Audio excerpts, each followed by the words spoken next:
USCHO.com. This is the USCHO Game of the Week podcast from U.S. College Hockey Online at USCHO.com. An in-depth look at this week's top college hockey matchup and a preview of the other big games.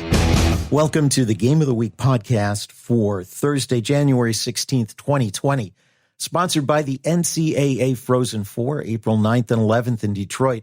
For tickets, visit ncaa.com/Frozen4.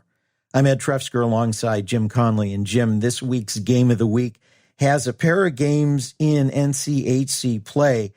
Omaha at their terrific Baxter Arena has number 4 Denver coming in for a pair of NCHC games. And we are joined now on the Game of the Week podcast by Omaha head coach, and that is Mike Gabinet. And Mike, welcome. I think this is the first time we've had you on one of our podcasts, and it's great to have you join us. Yeah, perfect, guys. Thanks for having me. Looking back, I'm going to jump right into the good, and that's last Friday night. You headed out to North Dakota, did something a team hasn't done in quite some time, and that was knock off the then number 1 Fighting Hawks on home ice. Take me a little bit through that. I know most coaches love a sweep, but you set yourself up to split that series with a great win on Friday night. Yeah, it was nice. Nice to get a big win on Friday night. Anytime you win at North Dakota, it's a good thing, and obviously a hostile environment to play in, and they've had the big streak going there with 300 days or whatever it was without losing at home. So definitely nice to come out there with a big time effort from our guys and execute a game plan and come away with a win on Friday night. I've often heard it said in my years around the game that, winning can beget winning. Just as much as losing turns into a streak too often, winning turns into better things. And obviously you've got a tough opponent this weekend, but what are the confident moments that you can take out of that game? Are there some, and how do you kind of psychologically grab those and package those up for your team? Yeah, it was a bit of an interesting game. We got up early in the game, which is always nice, but sometimes then you sit back a little bit there, and they're such an aggressive team. They push 2 men all over the ice, and so you're kind of hanging on for that lead. But just watching the video back, especially on Saturday, Friday night and Saturday morning there, I just really liked the way we played. We were calm under pressure. They came back to within 1 goal, and it was a 6-3 win, but it was 2 empty net goals. So really a 4-3 win there. So it's just something you can draw on. As much as you talk about the process and everything like that, when you experience a win, you experience executing a certain way. It's nice to be able to reflect on that, and the players can build confidence in themselves knowing they've done that, and they've come away with a big win. I want to talk a little bit about your roster this year and some of the makeup. And I'm looking at the forward position. You have a number of different players that have scored goals. Taylor Ward with 12 goals, Zach Jordan, a senior, with 10 goals. Even you look at one of your rookies, Abate, with 8 goals, I think it is. You're finding ways to get contributions from a lot of different classes all up and down the roster. How do you like the balance of your offensive attack right now and where the goals are coming from? Yeah, we always talk to the staff. It's a good thing and a bad thing. It's a good thing that we probably can't really determine, our 1 through 4 lines, if you want to call them that, 1, 2, 3, 4, where we have really some really good balance on all 4 lines with our scoring spread out quite evenly with amongst our team. But we also, sometimes don't have that game changer guy that's going to go and kind of win a tight game for you. So it's something that we know we have. We play as a team. We've said it from kind of D1 this year that with the opponents that we face, that everybody has to be going. We're not going to be good enough with just 1 or 2 guys having good games. We need the whole team going. And then, like you said, to have a guy like Taylor Ward or Zach Jordan step up for some key goals at opportune times has been important for us as well. When I look at your blue line, I know teams are seeing more production from their blue lines. Is that an area that you're trying to look to get a little bit more offensive production? Absolutely. I mean, in today's game, in my opinion, you need offensive defensemen to be successful. Teams are so packed in the D zone and play so well defensively. If you're not getting offense from your blue line, usually it's tough to produce, especially 5-on-5. So that's something we encourage our defensemen to do, is to get up in the play and make plays on the offensive blue line and join the rush. And that's something we're going to keep working with our defensemen on, and is a major part, I think, to success, especially in our conference. We're talking with the Omaha head coach, Mike Gabinet, and his team will take on Denver this weekend in the USCHO game of the week. And interesting, and it's probably a big challenge as a coaching staff. You entered this year without a goaltender with any experience, having graduated Evan Winninger last year.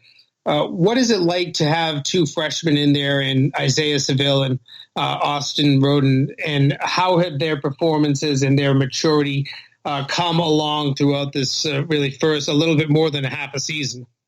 They've both been great. Obviously, Isaiah had a great start to the season there and has done really well. And then he was off at World Juniors there, so he missed 4 games, and it was a great opportunity for Roden to get 4 straight games in there against ASU and Maine, and he did extremely well as well. So it's always great to have, to me, it's probably one of the most important positions on your team, and to have 2 quality individuals competing extremely hard for playing time with each other and helping the team. It's a positive thing. So even though they don't have a lot of college experience, they've done well early on here for us. And, you can tell they're still young guys. There's, Isaiah's 19 years old and Roden's a freshman, and, they're both getting that experience as we go. So we know there's going to be a little bit of bumps in the roads, but again, what I appreciate about them is just their mentality and their competitiveness and their work ethic and practice. And those 2 guys are going to be great for us for not only this year, but years to come. You just mentioned bumps in the road, and I look at your schedule, and you did lose 4 in a row, but in that, it was only 1 weekend sweep, but 2 games you lost against Duluth. Other than that, you were finding ways to pull at least something out of every weekend. I know coaches want to usually pull a little bit more than half of the points out of a weekend. They love sweeps.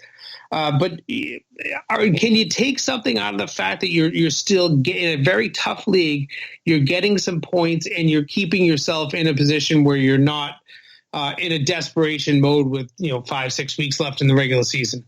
Yeah, that's something I'm really proud of our group for doing. We've had a couple of nights too where I think we had Wisconsin early on and definitely ASU here at home, where we probably were the better team on Friday night. We've outshot them, we outplayed them a little bit on Friday night and didn't come away with the win. And when that happens, it can be quite tough mentally to come back with a great performance again on Saturday, especially not getting the results you want on the Friday night.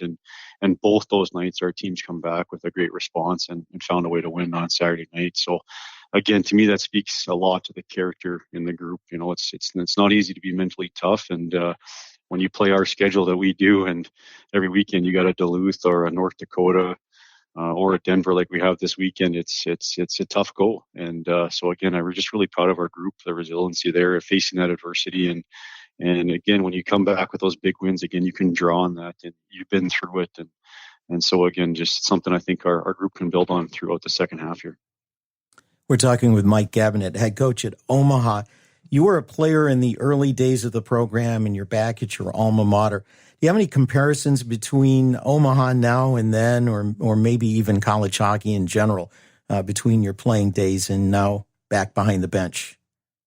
Yeah, we were talking about a little bit as a staff today. I think first off, we have Baxter Arena now, but we didn't have it when I played there. Obviously, brand new rink right on campus. We played downtown when I was a player with the program, and again, just to have that rink on campus, it's a $95 million facility, and the main rink, the practice rink. You're not if there's a concert, you're not busing to a rink somewhere else in town. Everything's right there. So I think just the time that the players have at the rink and the free time that frees up with everything being in one spot is a huge advantage now with the program there. And then secondly, just I think the conference we play in is a lot different than I played back in the CCHA there, where we had a strong conference, but you'd be getting up for your Michigans or your Michigan States that would come around a couple times a year, and then you'd have a pretty with Lake State and Ferris and the Alaska schools, and then this now we're in the NCHC, and where every weekend's kind of a definitely you're probably playing a ranked opponent or close to one, and it's a battle. So definitely the schedule's changed a little bit, but there's so many good things going on in Omaha, like I said, with the city and the campus and the facility that it's definitely a special place to be coaching at. Last time I was out there was when you were playing downtown, and I remember the fan base at Omaha being just terrific.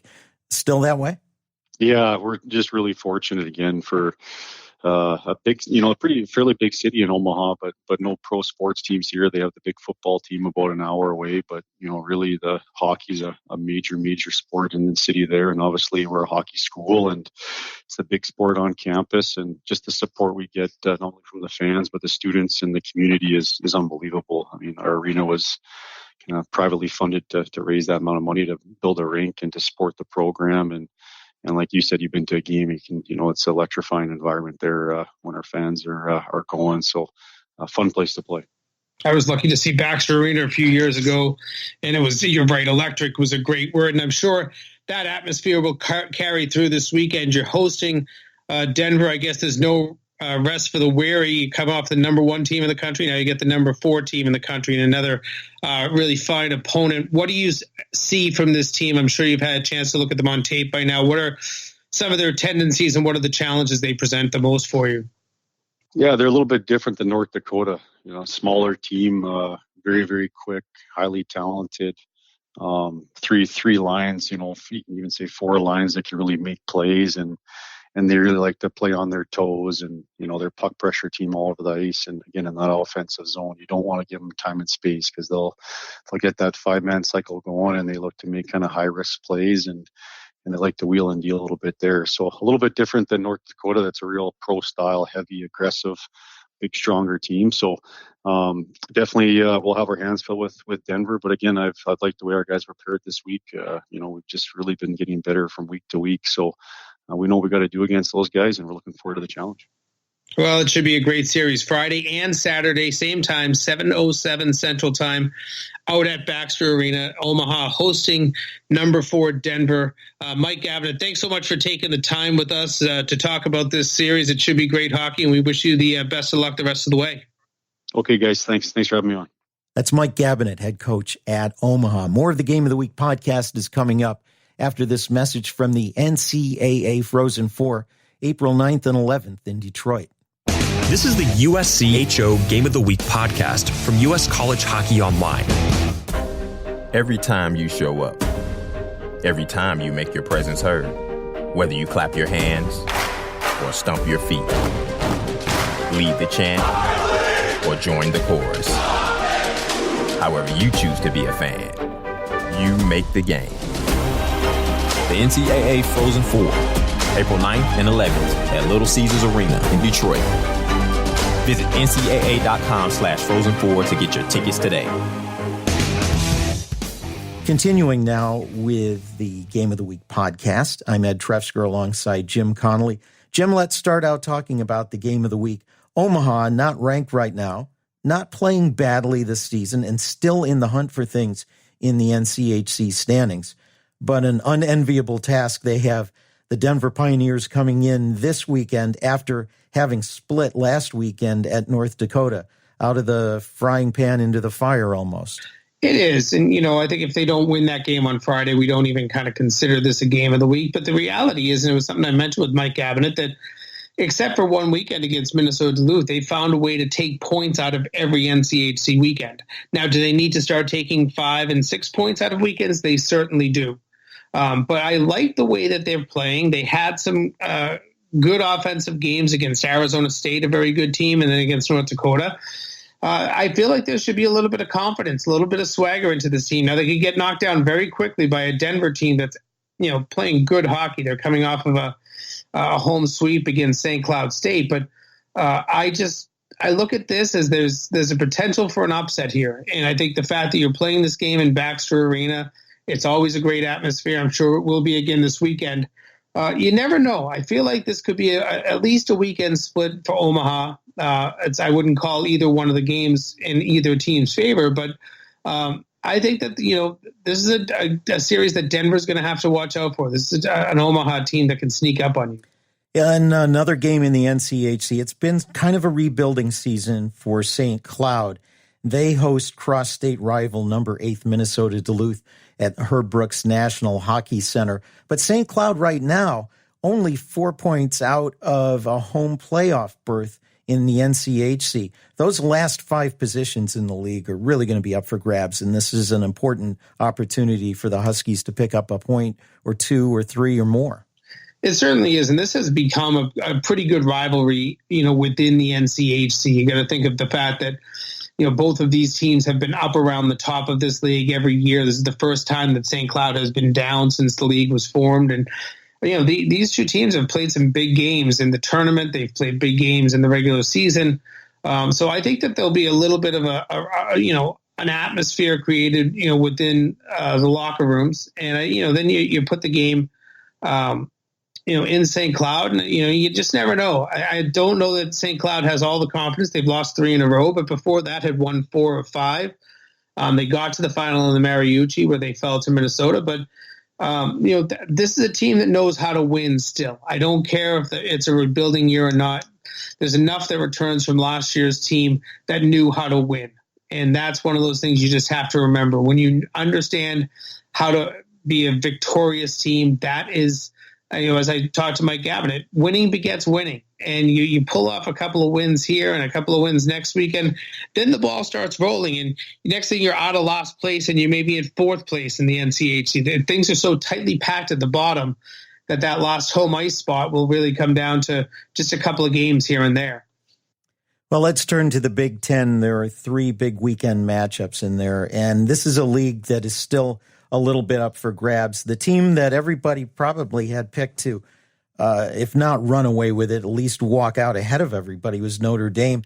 They were swept by unranked Michigan last weekend, still in the poll, hanging in there at number 18, but now they have to travel on the road for a pair of games against Steve Rollick's Ohio State Buckeyes. Yeah, nothing easy. And maybe it's just that Notre Dame needs to feel a little bit more motivation. They don't feel like they're coming out motivated. They're falling behind. They're chasing too many games. And if you know the way that a Jeff Jackson team is built, it plays very well with the lead. It does not chase games well. And the fact that they're chasing games has been an issue. So I think that, maybe the fact that they've got an Ohio State team, a team that, everybody knows is a nationally ranked opponent, maybe that kind of motivates Notre Dame. You got to hope so soon, because right now this is kind of the apple cart that is starting to get away. And you've got to find a way to get the horse back on and just lead it slowly down the road, because this Notre Dame team, they'll be tipping over soon if they can't seem to put things together. Michigan is at Penn State. Our Paula C. Weston, columnist that covers the Big Ten for USCHO, talked to Mel Pearson this week and said, how do you follow up that sweep at Notre Dame? He says, well, we're at Penn State, so it just gets easier, and he laughed about that. But a big pair of wins for the Wolverines into a really hostile environment in Hockey Valley against Guy Godowski's Nittany Lions. It's going to be a tough one for Michigan. If they can come out of there with a split or even a sweep, that would be a major accomplishment. But, you look at where they're coming from. They had a win against Wisconsin and then a win against Penn State right at the beginning of December. Yeah, they lost the back end of that Penn State series at home. But then they win the semifinals of the great GLI. They lose to Michigan Tech. Then they sweep Notre Dame. 5 out of the last 7 games they've won. That's not the worst track record to enter into a series on the road at Penn State. And I think that when Michigan's defense plays well, they play well. And you look at all of those wins, they gave up 1 or 0. When they're giving up 3 or 4, they're in trouble. And I think that that's a big part of it. You've got to find a way to limit this Penn State offense. And that's it might sound cliche, when you can hold a team off the scoreboard, it's going to help. But listen, this Penn State team doesn't win a lot of 1-0 game or 2-1 games. They're winning 4-2 games. They're winning 5-2 games. They're a team that gets confident with every good shift they have. You put a few bad shifts in their head where they struggle to score, that takes their confidence away. And that has to be the formula for Mel Pearson and his team this week. The Wolverines' cross-state rival over in East Lansing, Michigan State, has put together a pretty decent season under Danton Cole. Last year, the team was in a lot of games, losing a lot of close ones. Now they're winning the close ones. They come off a split last weekend at home with Minnesota. Now they get to travel into Wisconsin, a team that at times looks terrific and other times not so much. Very inconsistent Badgers team that is disappointing a little bit. Yeah, I mean, the way I think I've counted, they have 3 wins in their last 11 games. I mean, that's not going to carry too much water, and they've got to start building confidence. But, the playoffs will be here before you know it, and I understand that they probably feel that they can go into the playoffs with a lot of talent and put together 3 good games and win, but that's not really the formula at this point. for Wisconsin. They've got to get some consistency going. They're going to play Michigan State this weekend. They're going to take on Notre Dame the weekend after that. Then they get to host their rival in Minnesota. And that's kind of a crazy little test right here that Wisconsin's going to have to go through. And if you're going to get it going, you better start getting it going this weekend when you're actually on home ice against a Michigan State team that'll kind of help your confidence. Well, let's turn to Hockey East. Not a lot of notable matchups. One that is really notable, though, is number 5 Boston College. They'll take on number 13 UMass Lowell. Travel up north to Lowell this weekend for that game. Yeah, it should be a good atmosphere in Lowell on Friday night. They tend to draw very well for Boston College up there. Listen, BC has it all. It's when they put it together, they are very tough to beat. They had a tough loss, I think, at home on Friday night last week against UMass. But then, hey, they jumped right back on the horse, went out and beat a UMass team on the road that really hasn't lost much there this year. They'll face a Lowell team that's coming off a split with RIT, where I think that Norm Bazin actually thinks that his team gave RIT a pretty good effort both nights. They just didn't find the victory on night number 2. So I like this is a very competitive series. It should be a fast series. I think both these teams can get up and down the ice, but I think if it turns into a track meet, definite advantage Boston College. BC is back home on Saturday night and against an unranked opponent, but a great rivalry as Boston University comes in. Yeah, it doesn't matter what the records are on that game. That's the one you just throw it all out. I think Jack Parker used to say he can play on a Friday afternoon at an outdoor rink in Laus Anderson, which is kind of near both campuses, and you wouldn't have any fans in the stands, and you'd still have the same level of intensity on the ice. These two teams know how to hate each other on the ice, and then for the most part they're pretty good friends off the ice. But it's always a good game. I guarantee that BU will bring their best in that game because they know that they're the underdog, and they've been in that favorite position way too many times and fallen. So now that they're the underdog, they're going to try to lick their chops and pull out a victory in that. Also staying out east in the ECAC, Clarkson is at Harvard on Saturday.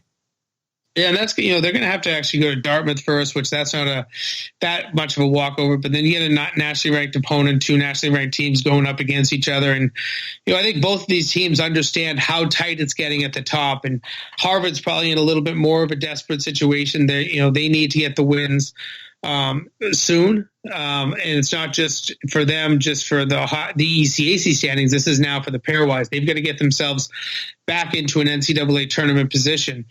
Clarkson, maybe a little bit easier room to breathe, but I still think that this is a very important game, a very tough series for Clarkson to come out in East and play, knowing that they're going to have to go to Dartmouth and travel the 2+ hours to Harvard for a Saturday game. In the WCHA, this is a pretty big matchup, and coming off of 5 out of 6 points last weekend on the road, Bowling Green back home hosting number 3 Minnesota State. I mean, this is kind of the series that you kind of wait for in this league. Both of these were supposed to be the top 2 teams in the league. For the most part, they've both proven that they are the top 2 teams in the league, and they're both playing good hockey coming into it. This should be big boy hockey. There's a lot of size. There's a lot of grit, and this will be heavy games put on by both teams. There's not going to be a lot of space on the ice. It will be physical. The fans will get entertained by this series, undoubtedly. We don't see many East-West matchups, especially with Ivies, but especially considering that Cornell only gets 7 non-league games. But the Big Red will have number 17 Northern Michigan in for 2 at Lina Rink this weekend. It's really hard to get onto Cornell's schedule, so I was interested to see Northern on there. But Northern's playing well. Cornell, obviously, we know what they are. They're at this point, tied in our poll. They're number 1, I believe, in the other poll, and they're right there at the top of the pairwise ranking. So big weekend for Northern. They can gain a lot of standing in the pairwise if they were to split this series, especially if they were to do more, if they were to earn a tie as well. You sweep this one, forget it. It's big.